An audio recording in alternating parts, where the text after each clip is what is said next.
Hello, and welcome back to another episode of IROC Business Entrepreneur Series, hosted by IROC Marketable Business Solutions, where we help small businesses solve big marketing problems.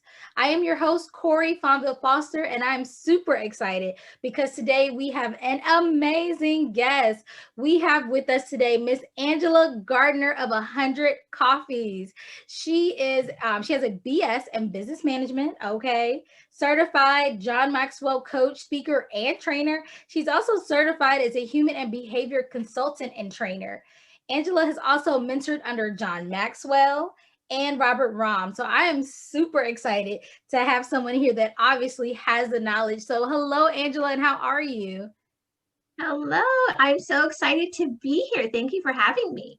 Awesome. I'm super excited because anytime I have someone here who has done anything with John Maxwell, I know they are a gifted speaker and they will definitely be able to leave some tea out here for us so that we can sip and learn and grow. So I am excited.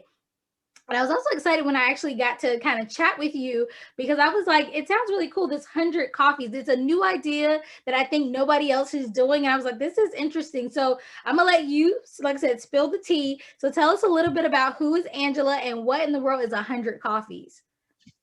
Angela is a coffee lover, first of all. But 100 Coffees came about out of my need to figure out how to do my business online. Before we were all forced into doing online, as the world is at the moment, actually, I was doing corporate training. And so I was used to going out and doing consulting for weeks and months at a time and just kind of setting up camp in their offices. And my daughter would go to school. And so it all worked out just fine. But we relocated to California and we started homeschooling, which meant I had her with me all the time and I couldn't do that anymore. So I had to pivot and figure out how do I use all my skills that I was using for corporate? How do I translate that into an online business? And since that didn't really work out for a lot of my clients, I needed to close out those clients and look for new clients. So it was a whole journey of figuring out how to get on social media because I wasn't even on social media before that point. So really a huge learning curve, figuring out social media and then translating my in-person to a virtual space, which was very painful. It was not easy by any means.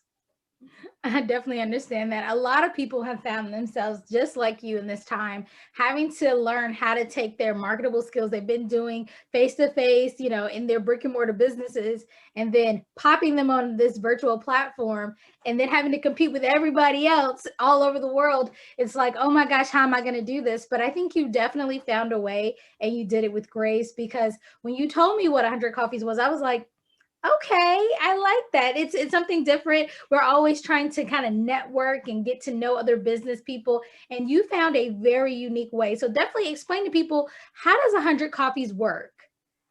So basically, when I was doing in person, if I didn't have clients, I hung out in a coffee shop because I love coffee.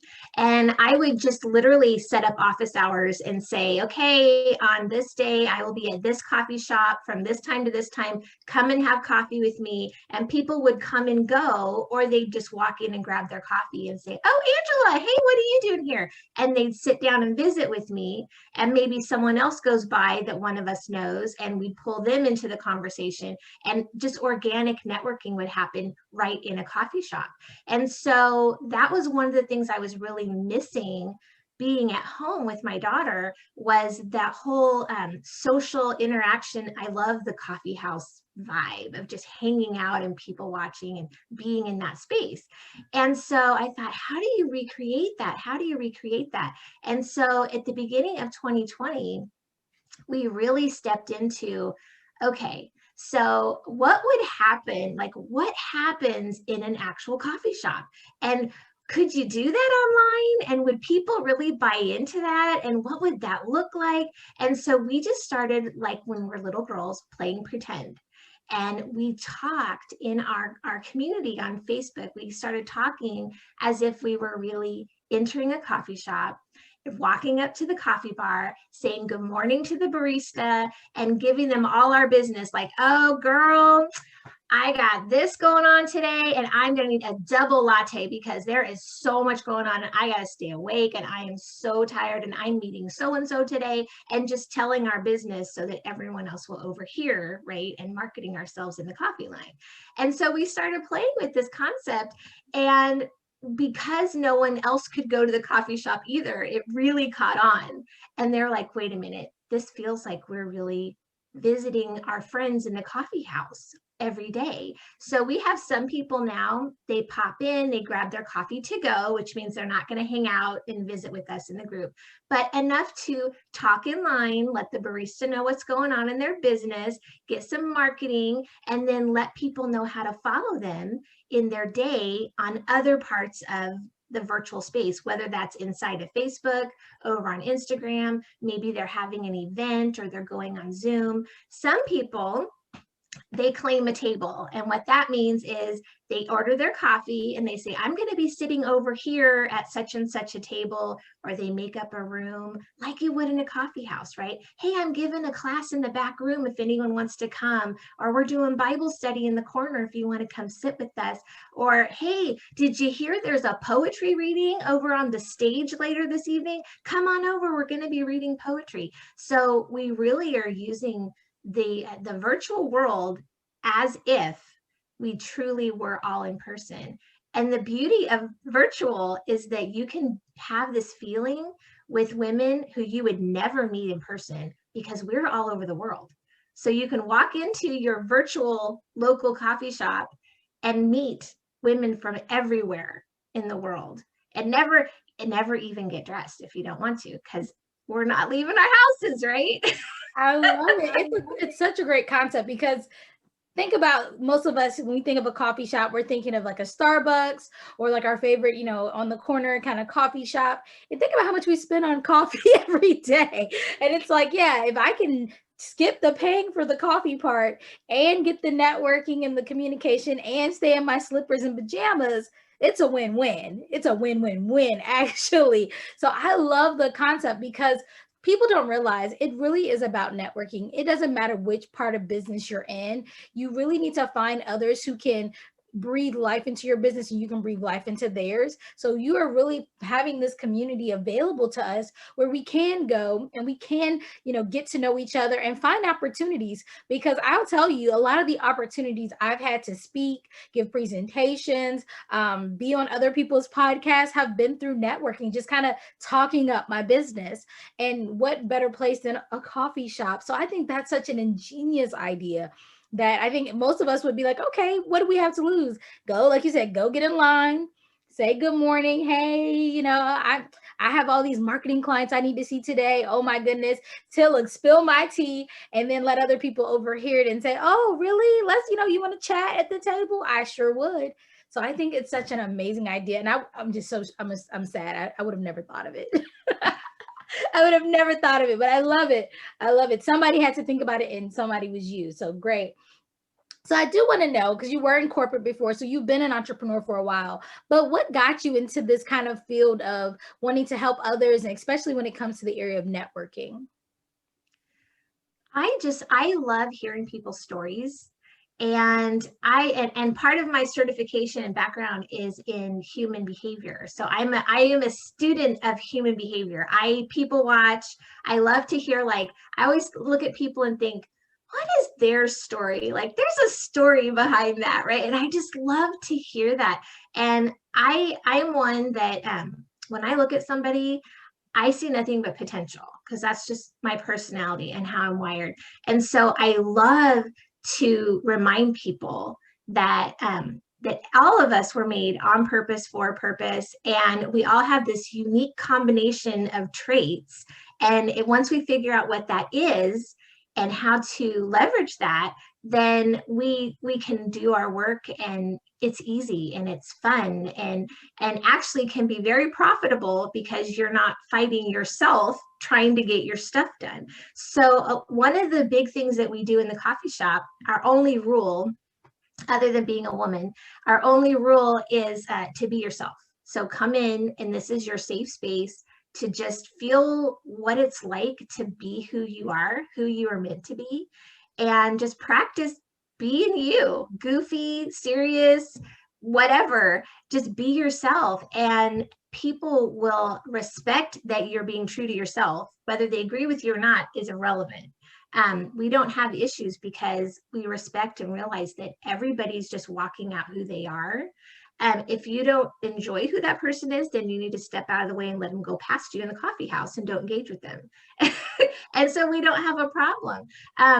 But it's amazing what happens when you empower people to truly just embrace who they are and stop beating themselves up about what they're not or comparing to someone else. That's really easy, especially in the online space, to just look at people who seem to have it all put together and go, I'm just going to do what they're doing. But you don't realize, you don't really see all that they're doing.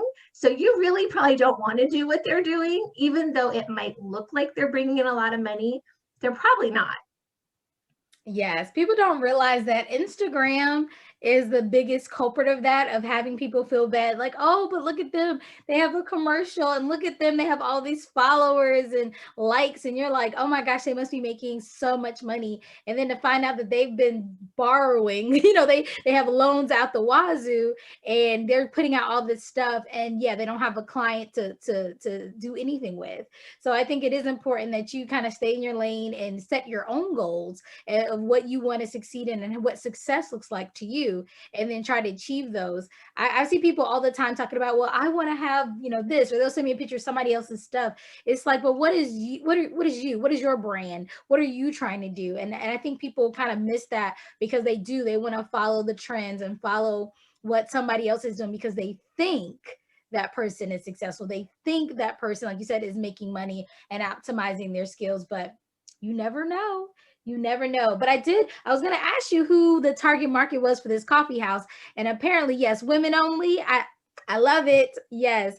And I think that women can get a lot done. So I love that women are in there networking with each other. So sorry, men, find your own coffee shop.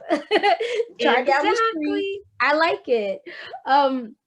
So what has been the biggest hurdle? Because I know you talked a little bit about like pivoting from corporate, kind of getting off of the face-to-face and moving into the virtual space. But what else has been one of your biggest hurdles, especially when it comes, like I said, to networking your business? My biggest personal hurdle has always been things that come natural to me, I take for granted. And so it's hard to charge for them. So like I just naturally, if I learn something, I want to share it with someone. And so I had to learn, and just recently have I figured out the line of like, okay, you've gone from the friend zone into now they're in your business. Now they're in your, they're literally putting their hand in your bank account and pulling out money because you're giving away all of the things that you have. So this year was really, or last year was really about looking at all the things that I just do naturally and that I enjoy sharing, and figuring out how to package that in a way that can be helpful to someone else. Because sometimes you're just giving things away and not realizing, which is not good for you, but it also doesn't let the other person realize the value that you bring. And they just think, oh, I'm just having coffee with Angela, when actually you're dumping marketing on them, you're dumping social media knowledge on them, you're dumping leadership skills on them, you're helping them to develop their pitch or whatever it is. And to me, I'm just having coffee and being me. So there's no dollar sign attached to that. There's no value of my time attached to that, which is dangerous for me because one, I have a family to feed, but two, I feel exhausted, and then I feel like I'm failing when actually the only thing I'm failing to do is charge for my time. Yes, I think a lot of us have that issue, especially in like the coaching realm, because yeah, you of course have loads of knowledge, and you became a coach, or you became somebody who helps others because you have that caring spirit. But yeah, you end up pouring and pouring and pouring into others and realizing, oh no, I didn't collect anything for it. So I always tell my clients, 10% is a safe place. Give away 10%. You do want to give away things for free. Let people know what you have to offer, what things you have knowledge on, and then bank the rest. So yeah, if you want more, after I've given you a little bit, you like what you see, you've gotten a taste, like you give them the appetizer, come, let's talk about paying for this full meal. I'll give you a sample, you come pay for the meal at the restaurant.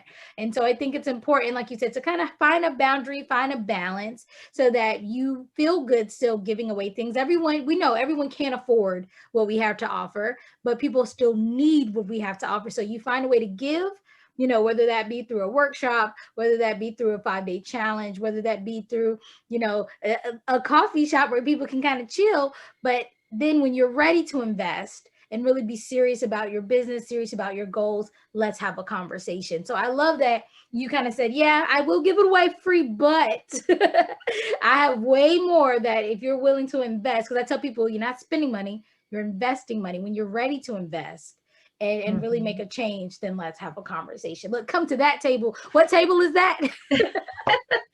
Right. And the one thing we realized too, the coffee house was also created at a time when social media, a lot of people felt like they had to pay to play. So if I want your time, I've got to buy your products just to have a coffee with you. And networking was kind of done in reverse, like you pay first and then we'll have a conversation. So if you wanted someone's attention, even to just maybe collaborate with them, you had to listen to a talk, you had to attend a call with their upline, you had to buy their product, you had to do something.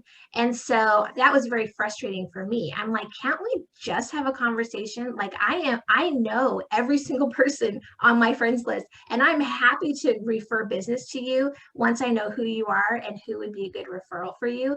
But I don't have time to wait through all these steps just to get to know who you are as a person. So the coffee shop kind of started as like almost an anti-sales group, which at the beginning was kind of refreshing. But then we realized along the journey that we were unintentionally giving the message that, oh, we don't talk about business. You don't talk about your business. And so what happens when you don't talk about your business is no money's coming in. So that's not good. So we had to turn that around and say, your business is part of who you are and it's part of your story. And so as long as you're talking about your business like you would a hobby or where you live or whatever, it's like, oh, hey, and by the way, I have a marketing business, I do podcasts, I do what it's part of you, right? Mm-hmm. But not to the point of like, okay, so are you buying or are you not buying? Because if you're not buying, I don't have time to talk to you, which is how it used to be. So we're kind of flipping the script just this past year, and teaching people how to be themselves and have a business or multiple businesses without driving people away with buy my stuff all the time. And I think you're teaching them a valuable skill, because when you actually are face to face, that's actually a good way to do business, because people don't buy from just any old body. They want to have that connection. They want to build that rapport. So if you learn to be conversational and just matter of factly, kind of as it happens, I do have a business conversation, people like that more than, hey, you need to buy this, because you also get to learn the heart of people and then realize, okay, yes, I could actually help this person. Let me tell them how their life could change if they worked with me if we did business together, right? I'm not working for you, you're not working for me. We do business together. So I think it's a great skill that any entrepreneur can learn. There is an art to networking versus just selling your product or shoving it down people's throats. There is a definite art and a sense of finessing that you have to do to be able to network effectively. So I love that you talked a little bit about that. So I do have a question for you. I'm going to put you on the hot seat here, because most of my audience are new entrepreneurs. Some of them are just having that thought, that first sparkle in their eye of, "Ooh, I think I have something that I can market of myself or my passion." So do you have any tips for a new entrepreneur just starting out?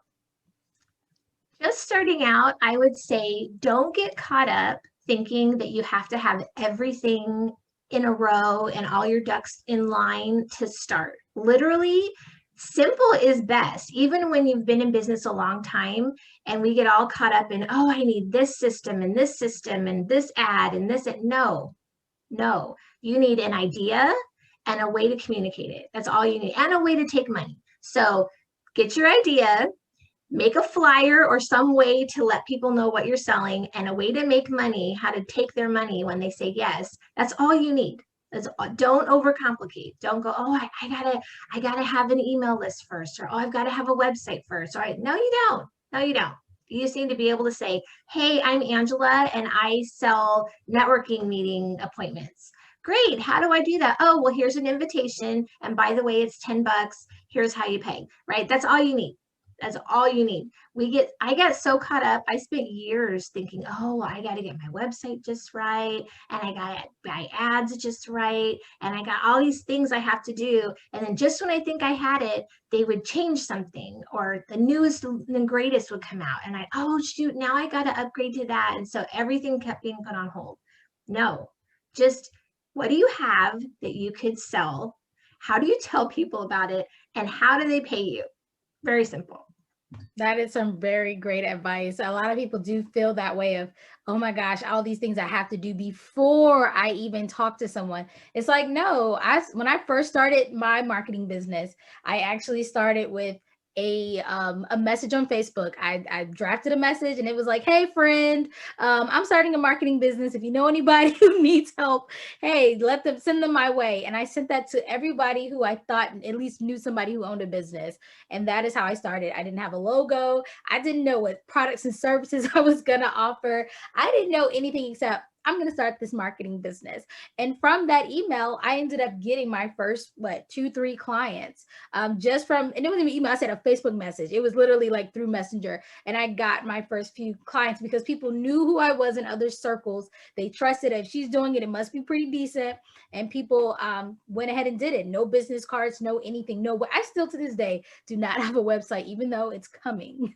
And that's because, I've been able to network and leverage myself in a way that through conversation, through word of mouth, through social media, people believe in my brand and they see the results. So I love that you said that you don't have to wait to get started.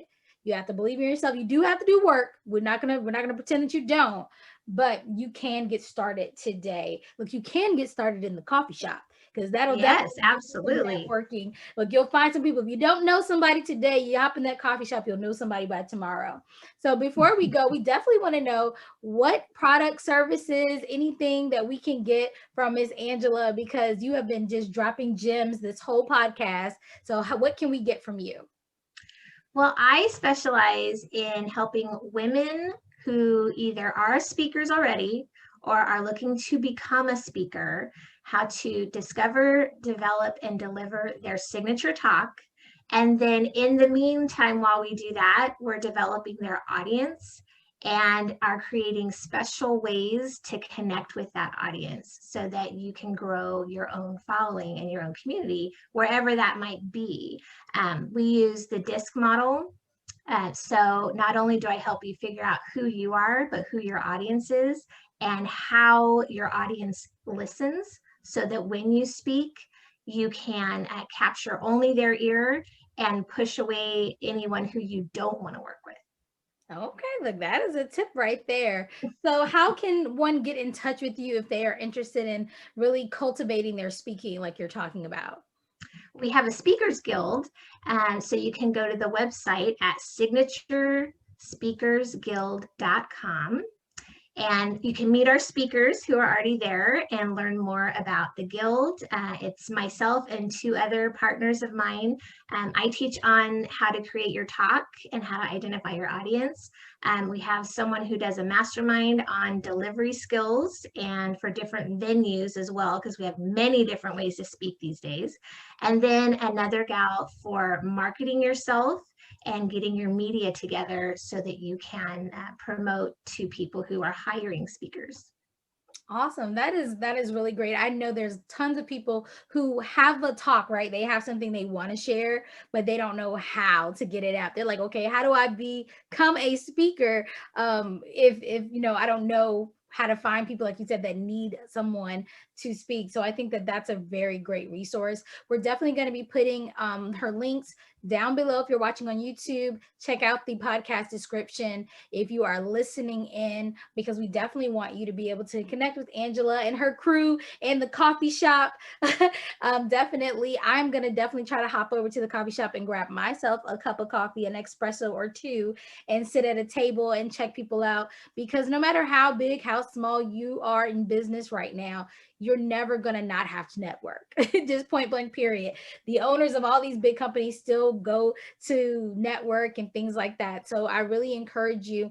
This is an amazing opportunity. There are not many types, if any, other opportunities like this where you can network virtually, where people are all coming to do just that.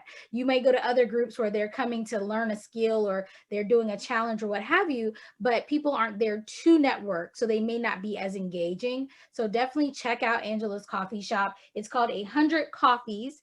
And then if you are ready to take that leap of faith in yourself and go ahead and invest in your speaking, definitely check out Angela and her partners so that they can help you cultivate your talk. They can help you market it, and they can help you really learn how to craft that speech that you are ready to deliver. I think it's an amazing opportunity. So again, thank you, Angela, for being on the podcast. You have given us so much to think about. I like this.